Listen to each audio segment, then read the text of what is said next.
If you're ready, I will start. I will make a very brief introduction. Okay. And then let you introduce yourself and start with the presentation. So, welcome everybody. It's nice to have you here, guys, for this afternoon. Just a very quick reminder for those of you who may be connected but didn't participate to the previous sessions of the PDAI. The PDAI stands for Programma di Accensione Imprenditoriale, and it's an entrepreneurial ignition program organized by the University of Bologna in collaboration with Almacube, which is the incubator of the university. And the main goal is to promote topics and thematics about entrepreneurial fields, spacing from, well, in the previous webinars, we had special guests speaking about financials, investors, social impact, equity crowdfunding, and in the last one with Daniel Gilberto, the Scrum methodology. Today, we will investigate a little bit more of an, let's say, entrepreneurial perspective from the personal experience of Marco Ribas, which I greet. Hi, Marco. I'm very pleased to have you here.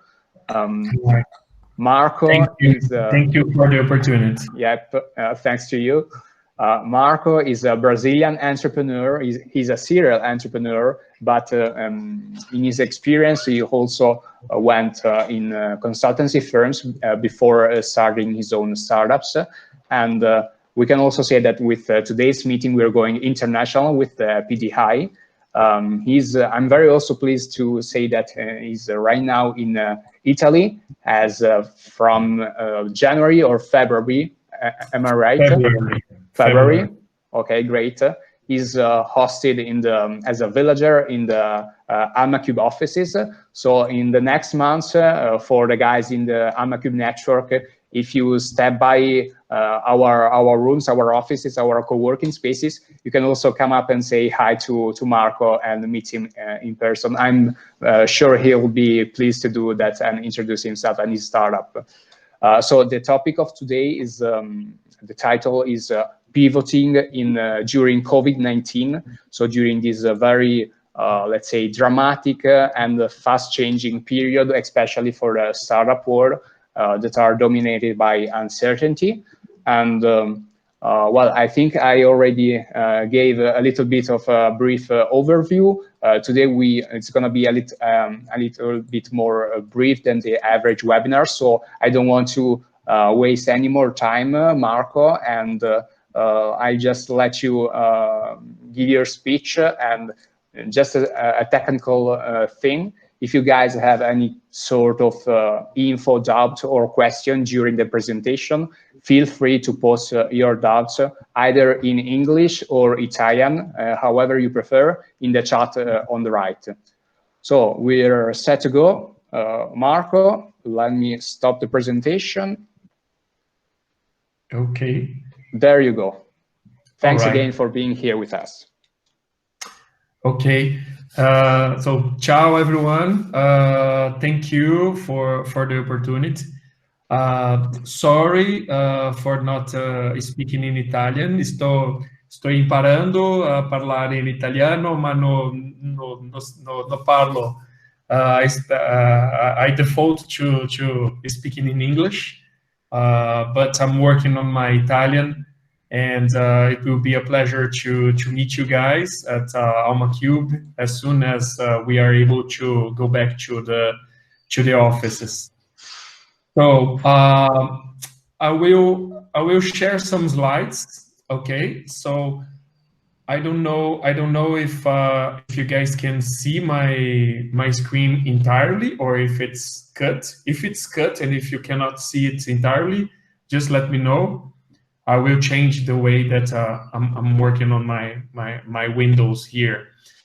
To me, it's working. To me, it's working. It's working. You can see it full screen. I cannot see it full screen. I can see it like half screen, and I can see you on the top right. Okay. Okay. All right. So, but it's good. Can we proceed? Yes, it's readable. All right. So So let's chat a little bit about Lumanai, our company, and of course, let's chat. Matteo is saying that he cannot read. So Matteo, do you know what? I think you can try to post on the screen the presentation just by clicking on the ping on the left. Wait, as soon as Marco re-uploads the presentation, the slides. Your entire screen. Okay, I'll do it a little bit different. I think Okay. it will be better.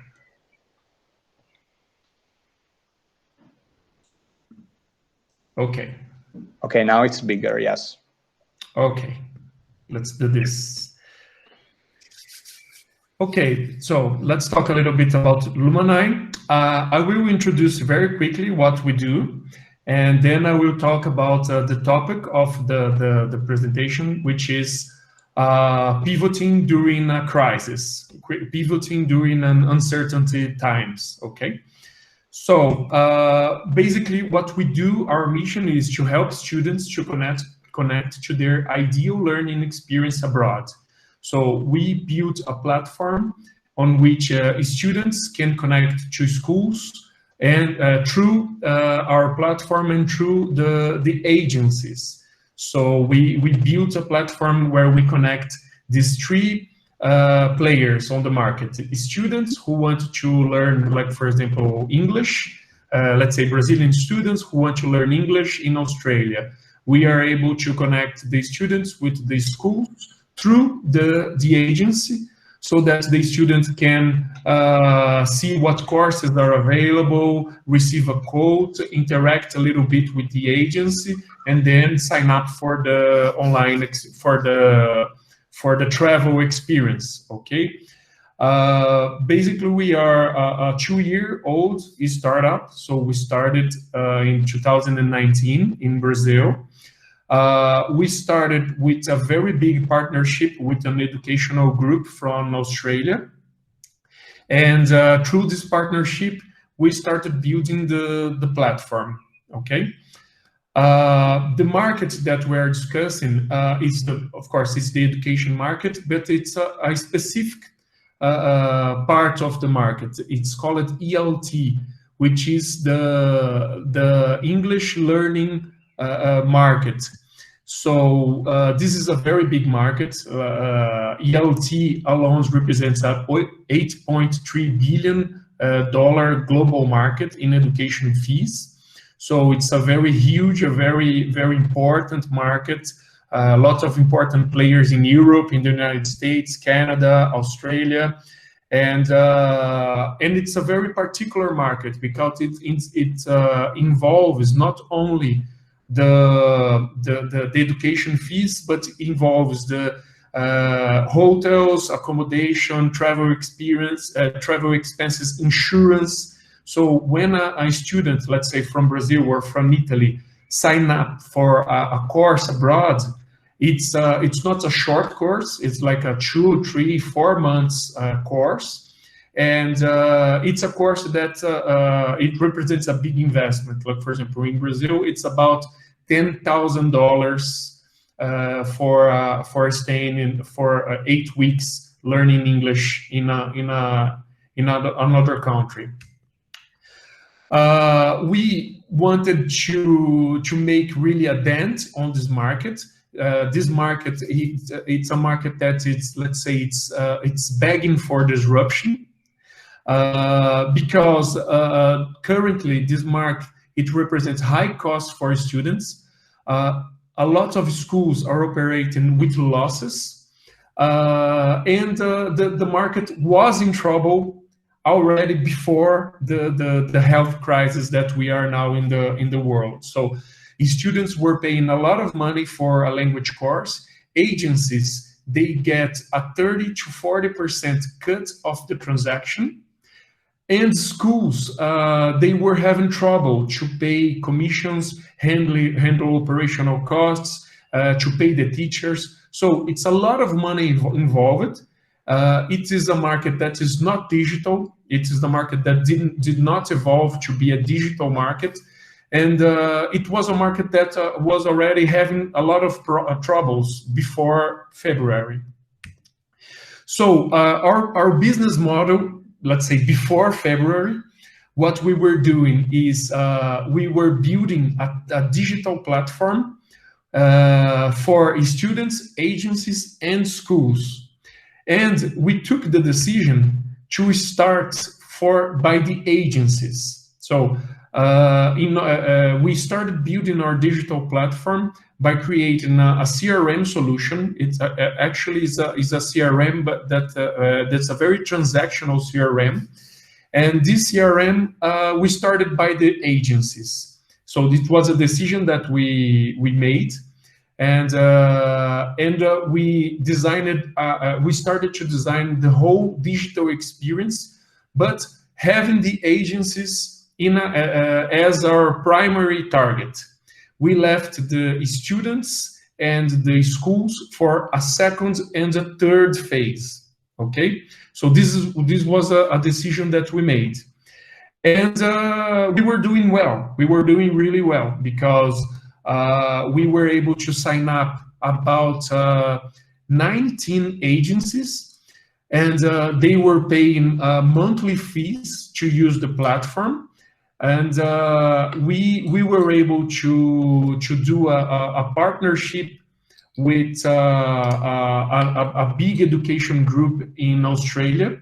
So it was a very, very good partnership because they signed up for the platform, and they, let's say, they were not investors, but we did a partnership where they were able to use the platform and they could do an investment or even buy the company in the future. They had, like, let's say, a preference to do this transaction. So it was a very good partnership, and they started using the product. Let's say they started using the MVP in the early months, and by doing this partnership, we were able to build the platform with with paying customers, let's say, from the very, very beginning.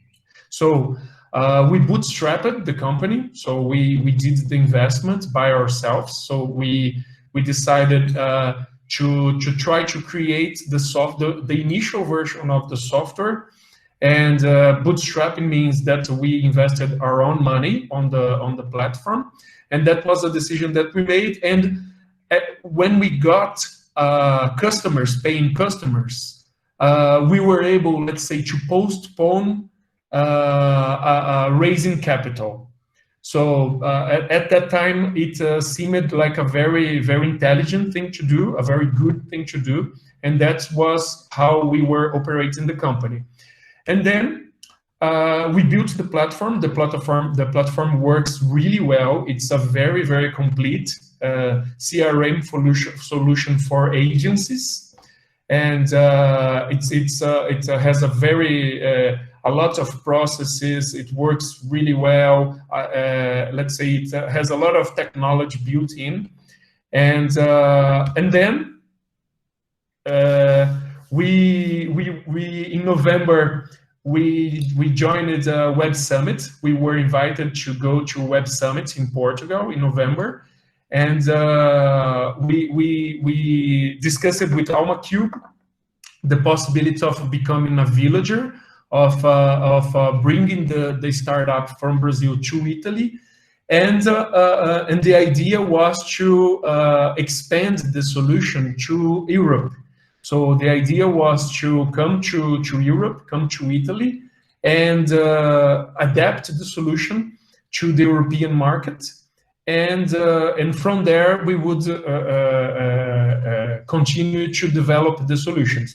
And then what happened? We landed in February 25 here in Italy, and 13 days later we had the lockdown. So, and then everyone knows what happened. So when we landed here in the February 25, that was like very few cases. I remember it was like 100 cases.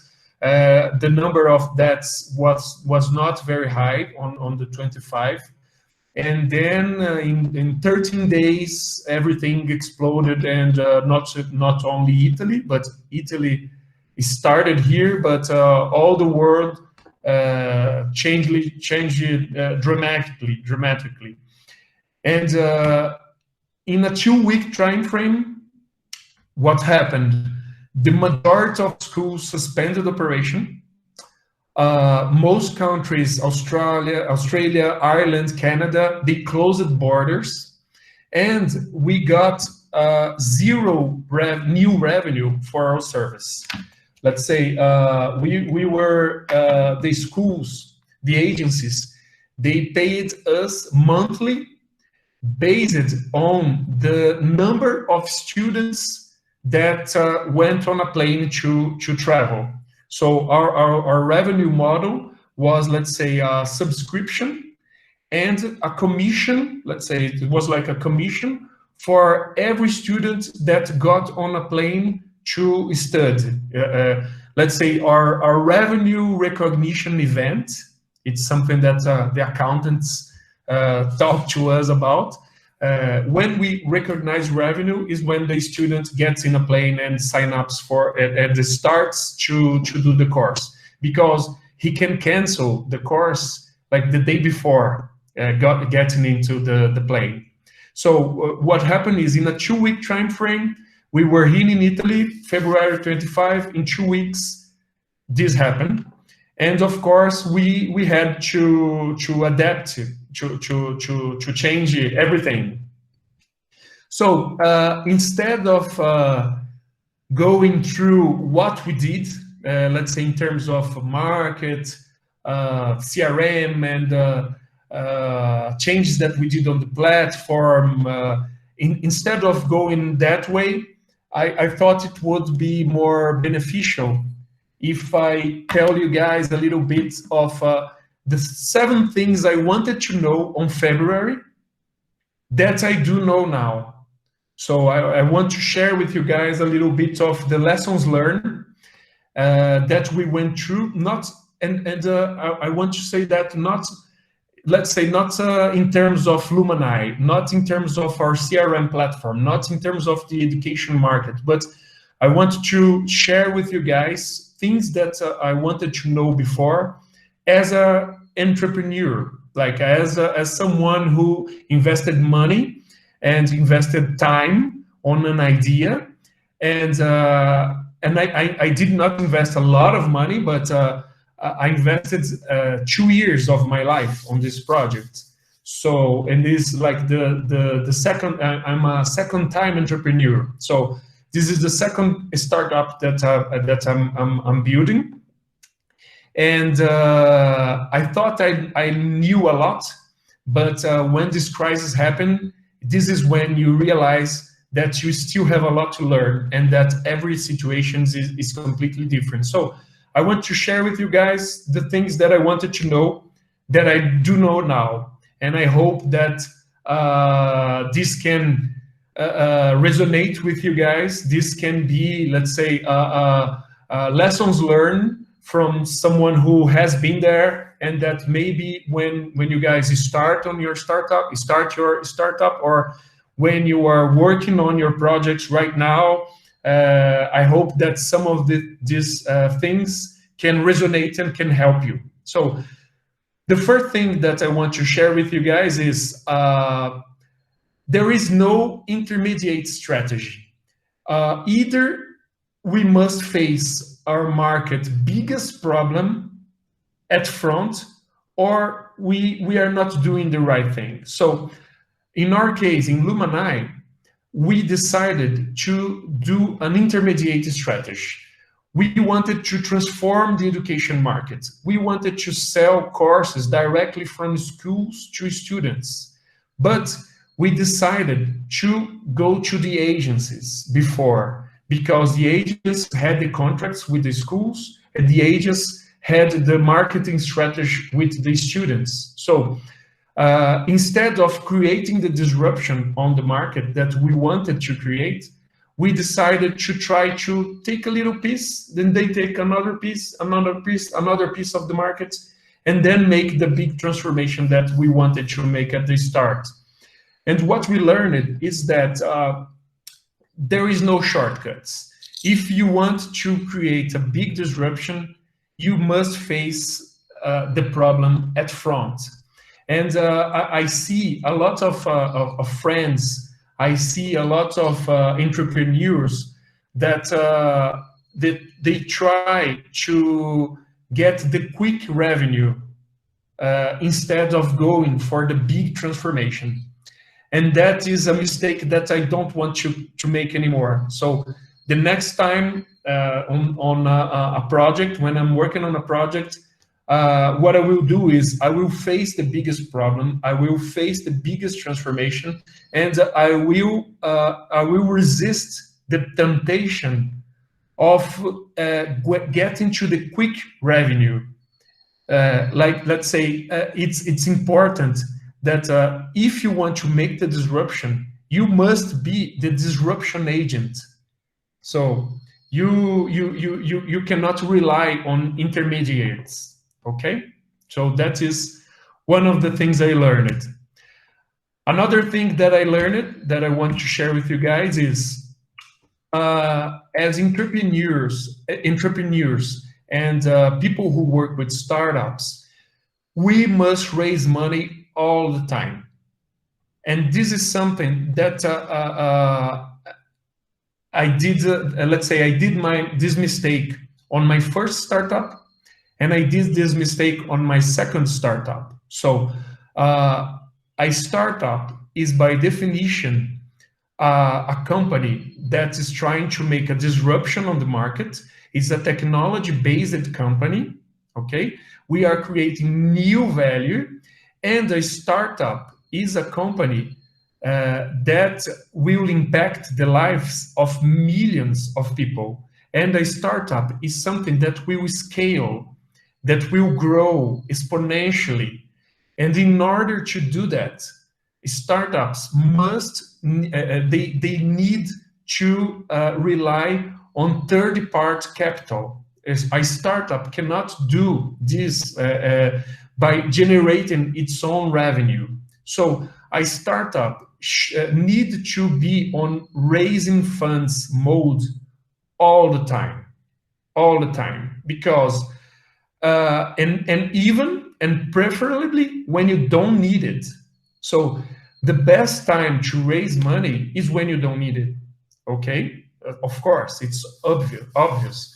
So if you need to raise money on a trouble time, let's say on a health emergency time, you will not be able to do that, or you will be selling part of your company for a much lower valuation. So you need to raise money when you don't need, when everything is good, when everything is going well, when you have money in your bank account, when you have a lot of customers.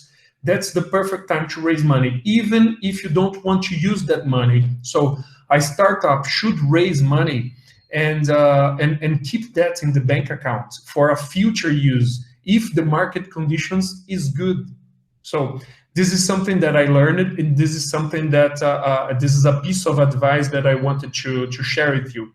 And the second piece of advice that I want to share from the experience is, as a startup founder, as a startup CEO, as a CTO, you are an entrepreneur. So in today's world, our time is the most valuable assets that we have. And one thing that is really, really important is we, as entrepreneurs, as CEOs, we should have in a bank account of the startup the amount you need to close your business at any time. This is really, really, really, really important. So we did not have this amount in our bank account, of course, and because of this, we had to let's say, create a completely different procedures and measures in order to deal with the COVID-19 crisis. As an entrepreneur and a startup entrepreneur, you need to be able to shut down your company at any time. And this is something that you need to discuss with your investors, with your other founders, because you never know what's going to happen. So this is really, really important, okay? Another thing that I learned and I want to share with you guys is only work with good people, people you trust, people who care for you and for your project. So when you are in the middle of a health crisis, when you see your market completely disappear and your market and your revenue completely disappear in 2 weeks, you will understand the importance of working with good people and people you trust. And I mean good people, I'm not saying people with talent, good programmers. I'm saying good people from the heart. So it's people that you should only be working with people that you can leave your children in their houses in an emergency. Okay, so that's the type of people that you should have working with you, like your CTO, your CFO, your CEO. You need to trust these people because you are going on a journey that you don't know where it's going to lead you. So you cannot let's say it's a cost too much high to have people that you don't trust. And another point number 4 is you as a CEO or as an executive, one of the founders of the startup, you have to trust your instinct. So this is something that I see a lot of friends doing all the time. So we need to trust our instincts. So we should not keep on the project people who is showing you that they are not the right person. So it's very common, this situation. Like, for example, you are doing a project, you are creating a new piece of software, and you know that you have a programmer that do not have the right attitude, or you have a person on your team that it's not a good person, it's a racist person, or is someone that you know technically is a very good person, but you know that they are creating a problem or a liability for your startup.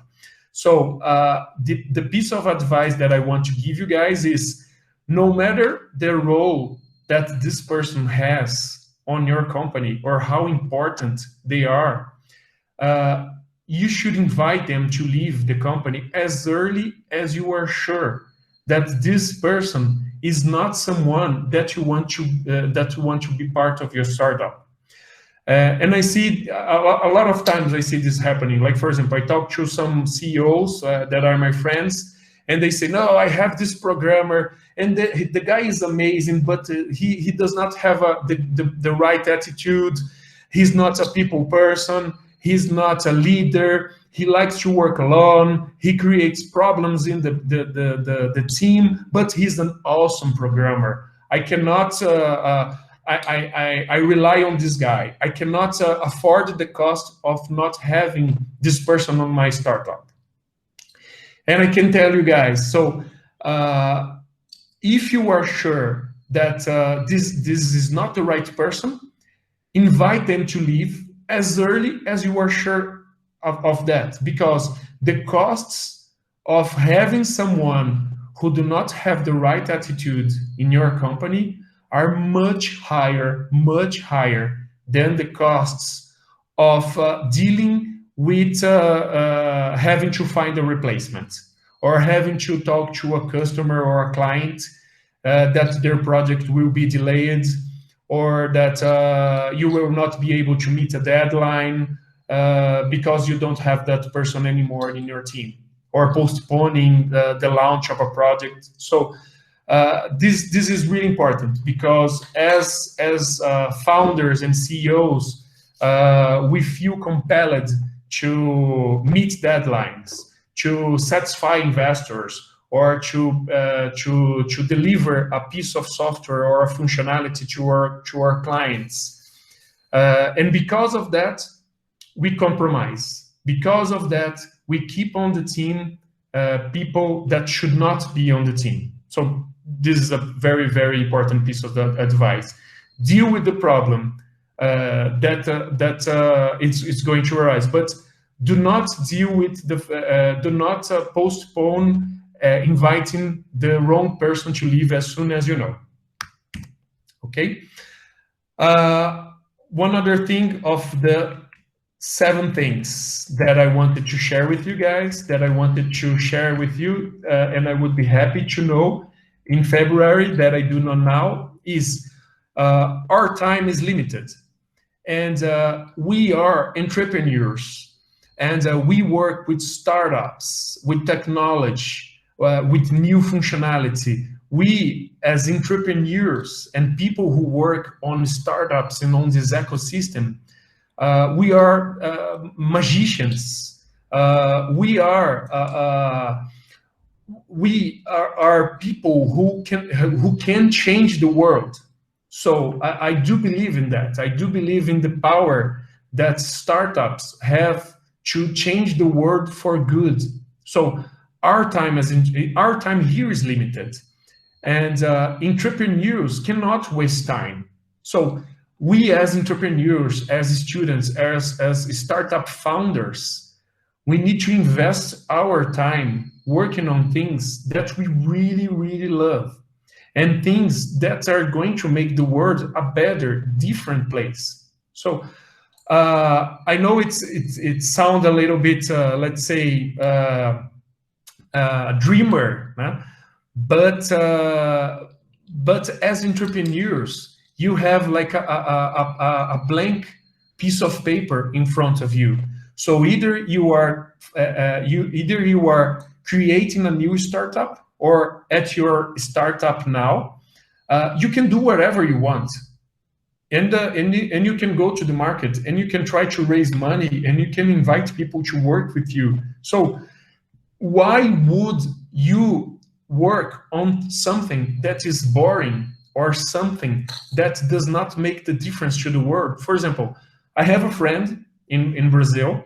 He's a brilliant entrepreneur. He's brilliant, like he's really, really talented. But he's working on a piece of software that it's a JavaScript tool that you're going to put on a form that big companies will be able to sign up, and they will be able to optimize the sign-up rate for the conversion of that page, of the selling of that product for a big e-commerce. And I say to him, why are you working on this? Like, of course, it's a good idea. It's a fantastic idea. But how are you making the world different? How are you impacting people's lives? You're trying to optimize the conversion rate of a page for a big e-commerce site for a big company. Why? So there's so much more things that you can work on. And this is something that we as entrepreneurs, sometimes we have to deal with that.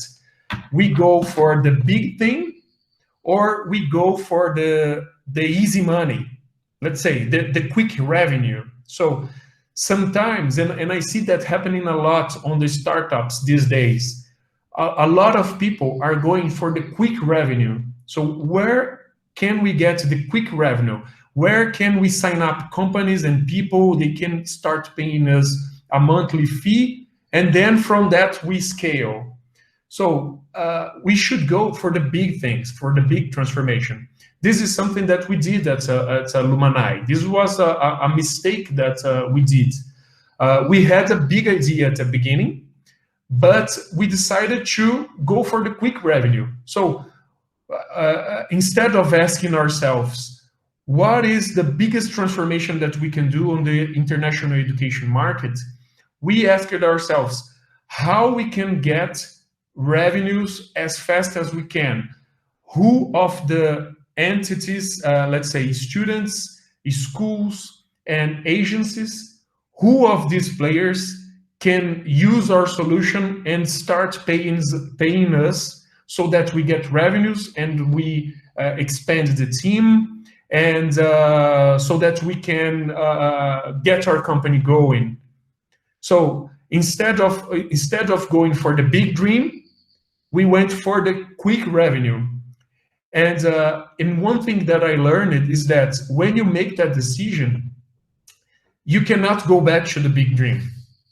At the moment that you say that you have established a contract with an agency, and these guys, they are paying you, and you have people and you have to pay salaries, you cannot go back to the big dream that you once have.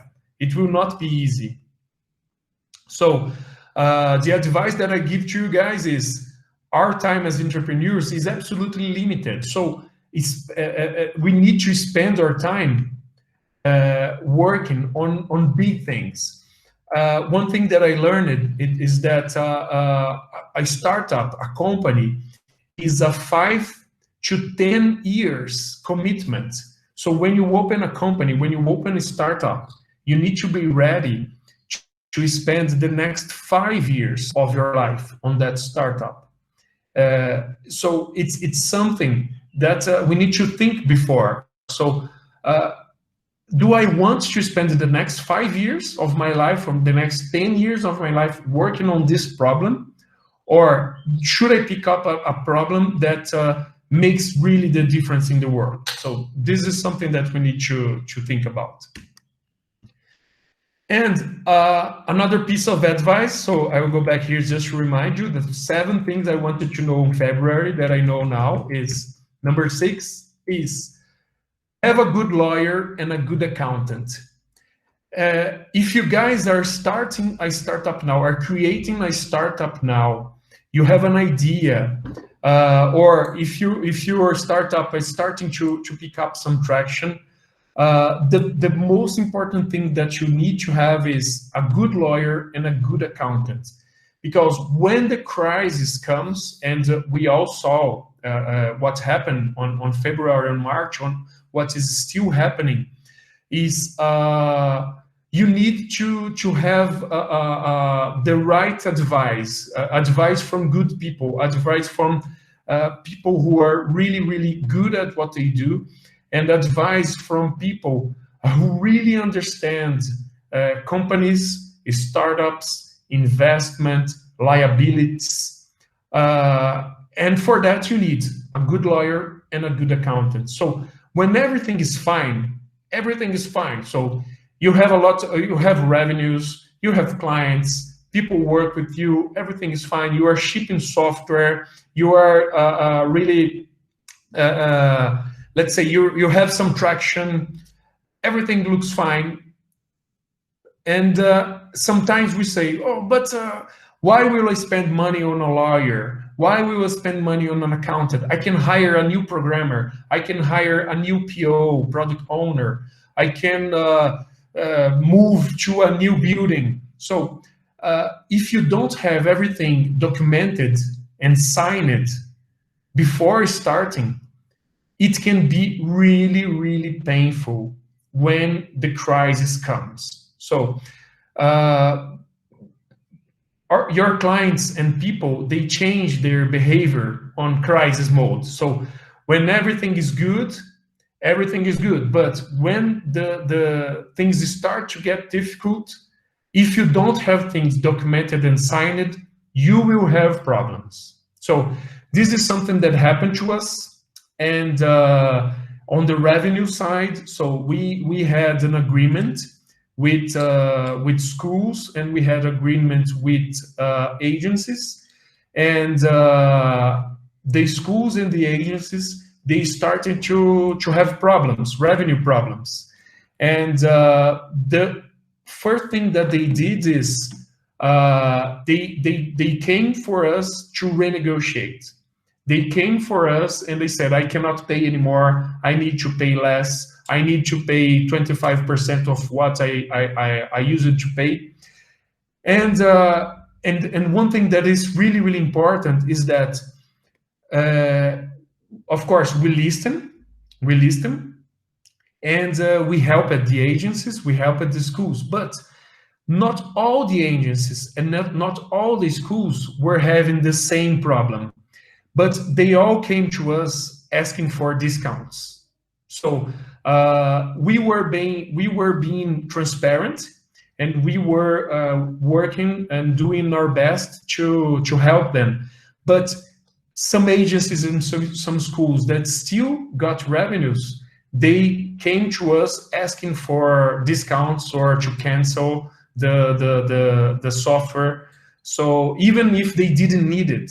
So and with some of these schools and some of these agents, we didn't have everything documented and signed. So we started to work with them, let's say on a sign of a good faith. But when the crisis came, they changed their behavior. They were not working with us with good faith. So as much painful as it can be, have everything documented, everything.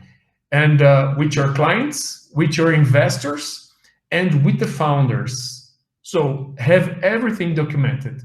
Stop working, document it, and go back to work. Do not continue working if you don't have things documented. This is really, really, really important, okay?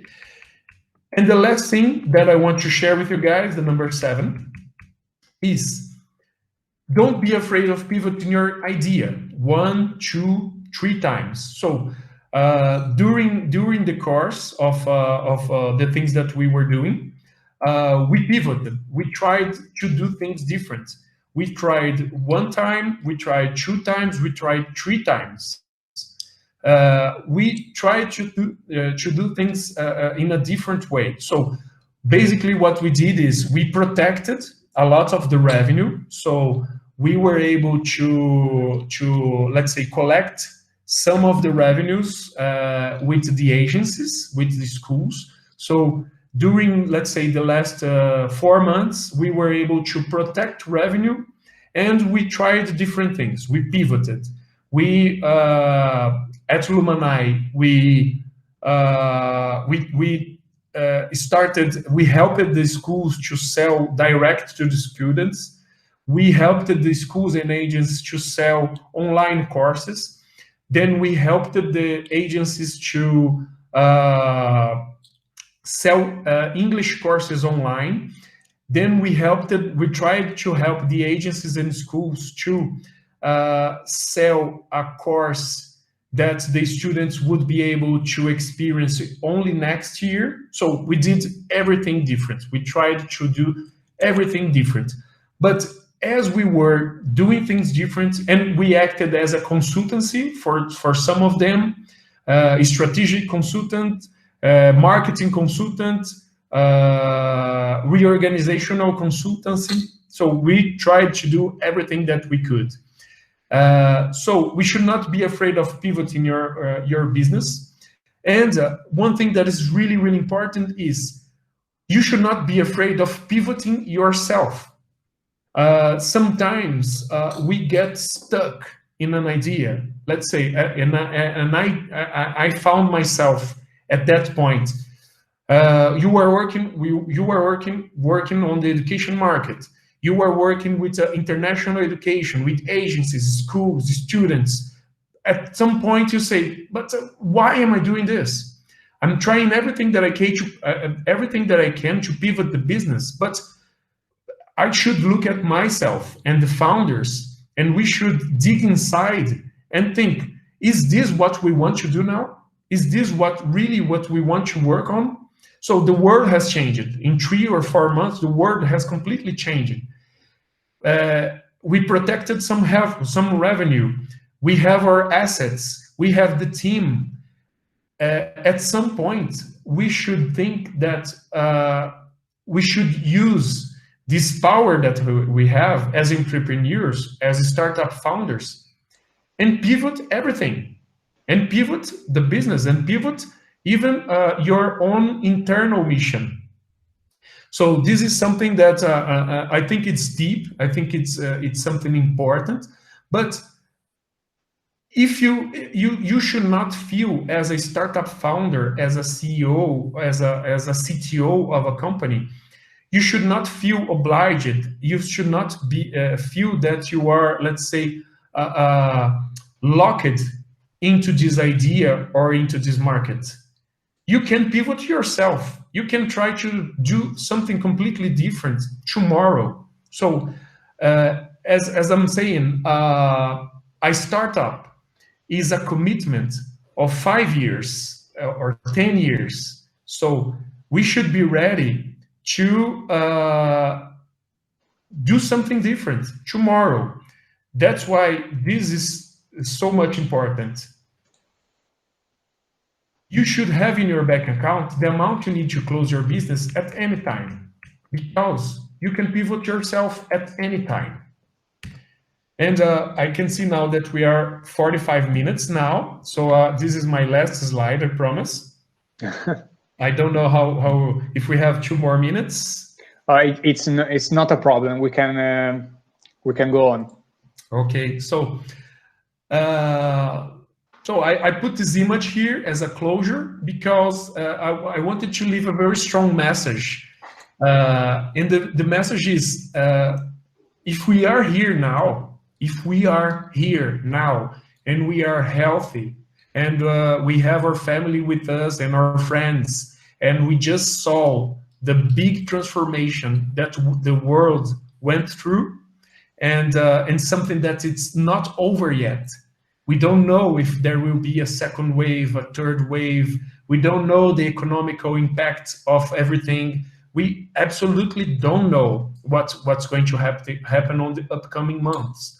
So the message that I want to leave you guys is, as entrepreneurs, as founders, as people who work with startups and technology, we have the potential to change people's lives. So we have an obligation to do awesome things.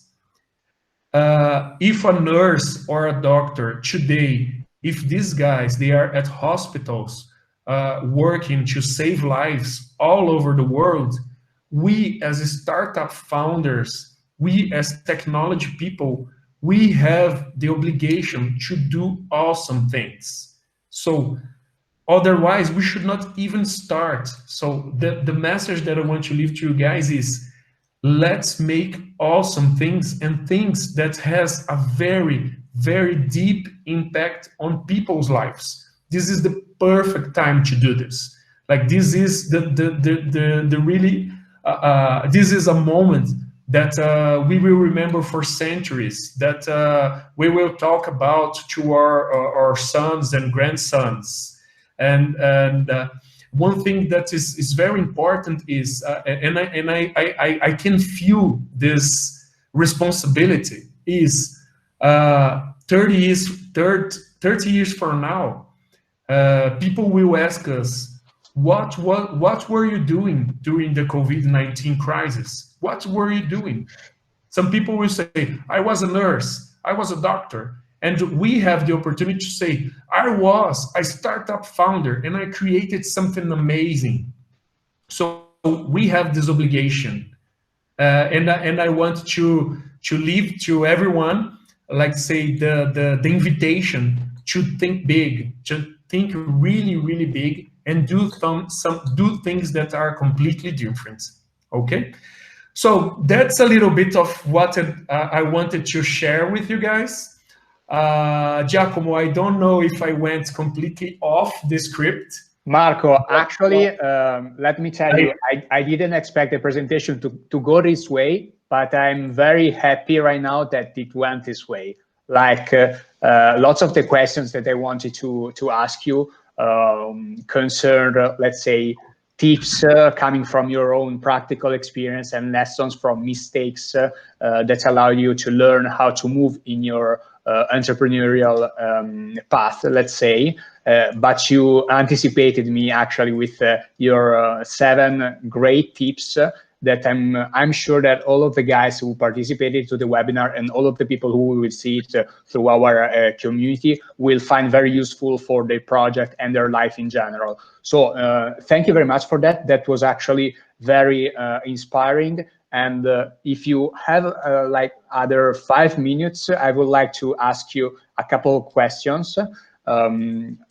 Starting from the last point that you mentioned about pivoting, how hard it can be to pivot, as often, let's say, especially for a business like yours that already had the traction in terms of customers and the revenues. So it could be very different and very hard to pivot because of factors such as like a loss aversion or let's say fear of admitting defeat and a difficult time, you know, for an entrepreneur, or also other reasons. So my question for you is, how did you come up with the decision of pivoting? Was it like as you mentioned, I guess it was a progressive and iterative, let's say, process, but in this process, which was let's say, the hardest part?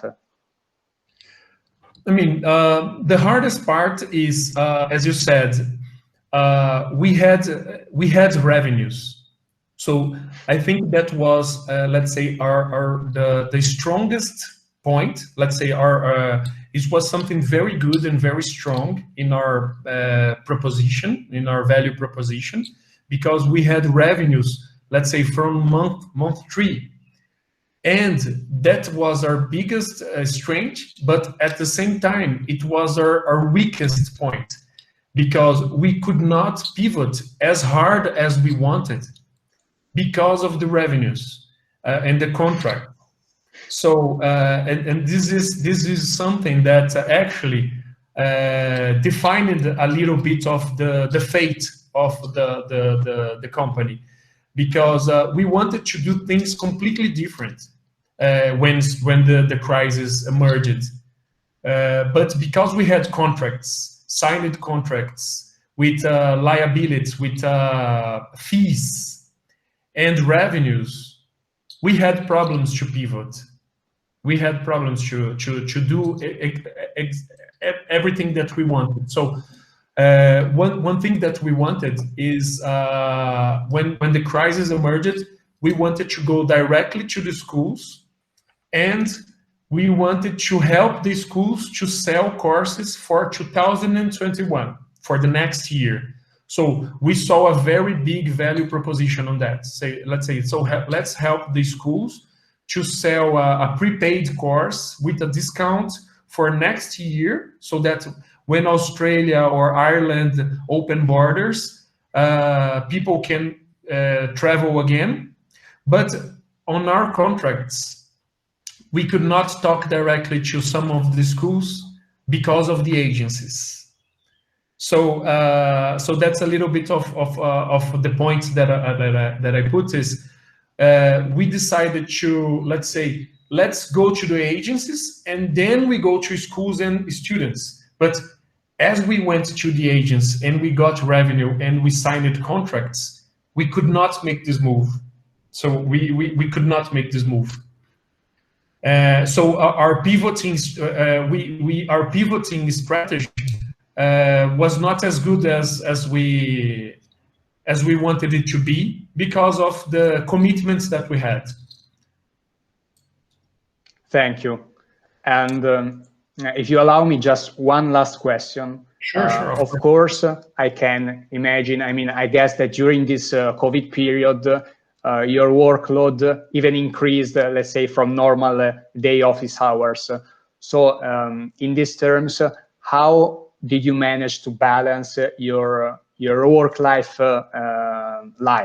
you know, like with your family and with everything, let's say, out of the business? Yes, actually, I did not. It was impossible to manage. I'm very lucky I'm married. I'm very lucky to be married with also with an entrepreneur. So my wife is also an entrepreneur. She's also an entrepreneur, a startup founder. So what happened is, and we have 2 kids, and we just recently moved to Italy, and what happened is we had to work a lot. We had to let's say I had to work a lot.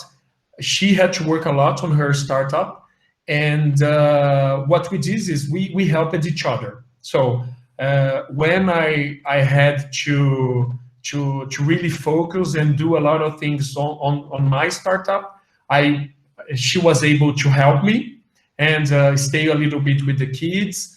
And when she had problems and had to work with on her startup, I was with the kids and cooking and cleaning, and we did everything. So I think it was very important that we helped each other a lot. And also the kids were very mature to understand what's going on, what was going on in the world. So in the first day, we were very upfront with the family. So we are in a crisis. We are stuck in this house. Daddy and mommy, we need to work. You guys need to study a little bit, but you will need to understand that you will have to be on the TV a little bit, or work or play by yourself on the garden a little bit. So the kids were also very mature, but this is something that I think a lot of people experience during crisis. There is no balance of life and work.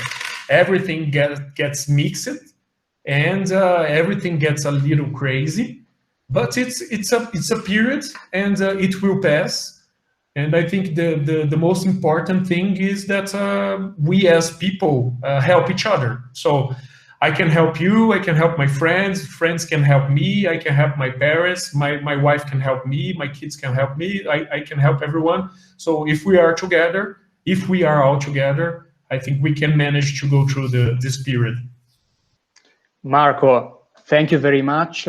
I wish you all the best for the months to come in this uncertain future, but you showed and you proved to all of us today that you learned a lot from your experience, and that you, let's say, manage at its best all of the risk and uncertainty linked with the emergency and linked with the fast changing environment and the education market. So thank you very much again for being with us here today. It was very insightful, and hopefully see you soon in the Almacube offices as soon as possible. Yes. I hope. I miss the coffee. our famous coffee policy. Yes. Yes. I miss the coffee and the ping pong. But I'm kidding. I miss everyone. I miss the people being together. I think we will need to reinvent ourselves. Like maybe we will not be, let's say, everyone at the same time at the building, but definitely it will be awesome to at some point be together with everyone there. Let's say saying hi like this. Yes, exactly. We drink a coffee together. It will be awesome. Yes, completely agree with you. People first.